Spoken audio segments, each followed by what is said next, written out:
Hi everyone, welcome back to my channel, Living by the Word Sabrina Speaks.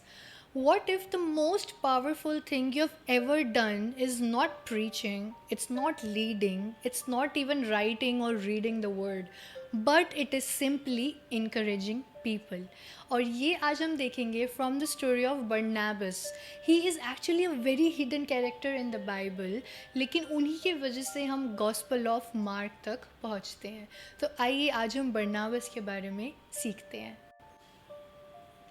Barnabas indeed is one of the most underrated heroes of the New Testament. उनकी जो life है it demonstrate power of encouragement and generosity. अगर हम उनके background के बारे में देखें तो एक्चुअली में उनका real name is Joseph and he was a Levite from the island of Cyprus. Acts 4 verse 36. Apostles ने उनको बरनाबस एक निकनेम की तरह दिया था because Barnabas means son of encouragement और son of consolation. Imagine being so uplifting कि आपकी कम्युनिटी ही आपको रीनेम कर देती है after your character. And according to early church tradition, he may have been a cousin of John Mark, the gospel writer. तो अगर हम रेप्यूटेशन की बात करें तो Barnabas was trusted by the apostles. He was generous and a spiritual bridge builder. तो आइए अब हम बरनाबस की स्टोरी को डिटेल में पढ़ते हैं. बरनाबस को हम स्टोरी में देखते हैं इन एक्ट्स 4 वर्सेस 36 एंड 37. उस पॉइंट ऑफ टाइम पे अर्ली बिलीवर्स जो थे अपने पोजेशंस शेयर कर रहे थे टू सपोर्ट वन अनदर. और बरनाबस ने अपना एक फील्ड को जिसको वो ओन करते थे he gave the money to the apostles. उनका जो एक्ट था it was not just a financial act but it was a public sign of his faith and devotion. After Paul's dramatic conversion, most disciples were still terrified of him because of his violent past as a persecutor of the church. अगर आप सबको पता होगा तो Paul से पहले उनका name था Saul and he was actually persecuting Christians. एंड उनकी स्टोरी अपने आप में ही बहुत ही अमेजिंग स्टोरी है how God encountered Saul and his name was change from Saul to Paul. Coming back to the story, Paul tried to join the disciples in Jerusalem, but फिर भी लोगों को उनकी sincerity पे doubt था because of his past. Barnabas, however, stepped forward. He personally vouched for Paul. उन्होंने apostles के सामने Paul को favor किया and he made sure that he can preach the gospel boldly. बिना किसी doubt, बिना किसी शक के उन्होंने उनके character को समझा and he made sure that they can recount on Paul. Barnabas के courage और trust के बिना Paul might have never been accepted to the church community because of his past. But Barnabas made sure to vouch for Paul personally. और तभी उन्होंने apostles को बताया कि वो कितना ज़्यादा मानते हैं Paul को and personally he knows his character, his heart and they can recount on him. So coming to the ministry part, बाद में हम देखते हैं कि जो जेंटाइल्स थे they were turning to Christ. Jerusalem के चर्च ने बरनाबस को भेजा to investigate. Acts 11 verses 22 to 24. True to his name, Barnabas rejoiced at what he saw and encouraged believers to remain faithful. Instead of trying to handle it all himself, he recognized the need for help. And तभी Barnabas ने travel किया Paul को ढूंढने के लिए so that वो Paul को भी अपने साथ मिनिस्ट्री के अंदर लेके आए, specifically in this place called Antioch. पूरे इंटायर ईयर के लिए Barnabas and Paul taught large number of people, and that's how the name Christian first began, not as a title of power but as a recognition of those who lived like Christ. So indeed Barnabas and Paul were chosen by the Holy Spirit missionary काम के लिए. वो साथ में travel करते थे अलग अलग सिटीज़ से, starting from Cyprus and Asia minor, preaching the gospel, performing miracles और साथ ही उन्होंने परसिक्यूशन भी फेस किया. एंड ऑफन हम देखते हैं कि बरनाबस को पॉल से पहले मेंशन किया हुआ है बाइबल के अंदर because he showed his leadership and respected his role.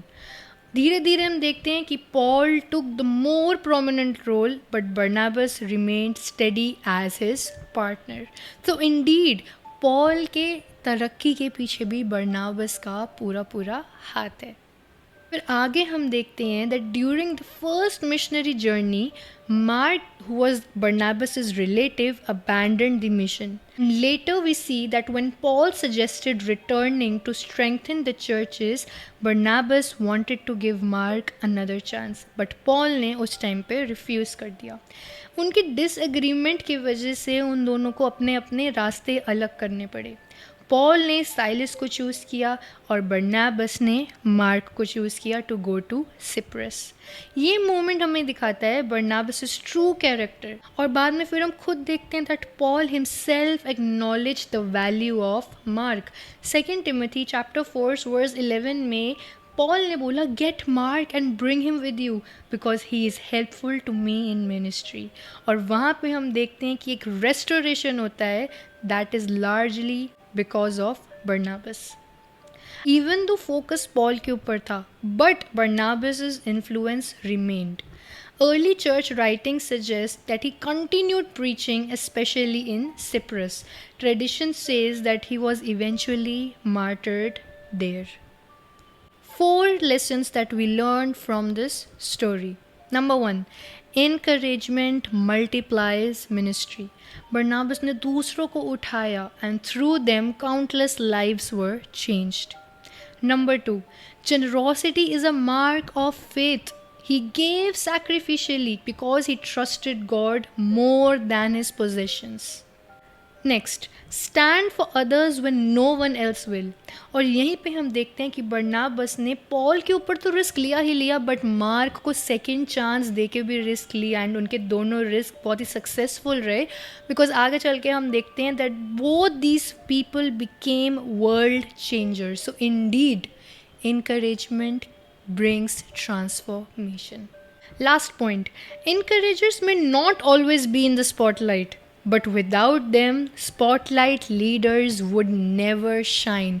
Barnabas के बारे में हम इतना नहीं पढ़ते बाइबल में, इतना ध्यान नहीं देते जितना बाकी के डिसाइपल्स के बारे में हम देखते हैं. फिर टॉकिंग अबाउट जीसस, तो सबसे पहला नाम हमारे माइंड में क्या आता है? पॉल, पीटर, जॉन, जेम्स और बाकी के उनके disciples. But Barnabas played his role in the background.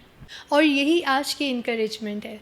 Sometimes the greatest impact comes from encouraging people. आप जब लोगों को इनकरेज करते हो, उनको सपोर्ट करते हो, उनके साथ सिर्फ खड़े रहते हो, सिर्फ वही काफ़ी होता है.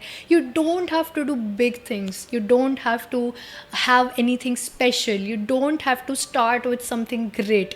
सिर्फ एक छोटी सी इनकरेजमेंट काफ़ी है आपके आसपास के लोगों को ट्रांसफॉर्म करने के लिए. आपकी इनकरेजमेंट एक छोटी सी स्पार्क हो सकती है जिसकी वजह से लोग अपने पर्पस, अपने कॉलिंग या ब्लेसिंग्स के अंदर फ्लो कर सकते हैं. So make sure this week you are encouraging someone, you are blessing them with your words, you are standing with them just as Barnabas did with Paul and Mark, and they became world changers. Do you know, early church tradition कहता है कि Barnabas ने भी एक church found किया Cyprus के अंदर. And इतना ही नहीं, his tomb was discovered with the copy of the Gospel of Matthew. कहा जाता है that the Gospel of Matthew was placed on his chest, was resting on his chest. Simply means कि Barnabas was buried with it. It was like a sign of his faith and his authority as one of the early church leaders. So indeed this was a very powerful story, even though ये बहुत छोटा सा हमने part लिया from the Bible, but it carries deep revelations and definitely the transformative power of God. I'll see you next time with another hidden biblical character. May God bless you. Have a great day ahead of you.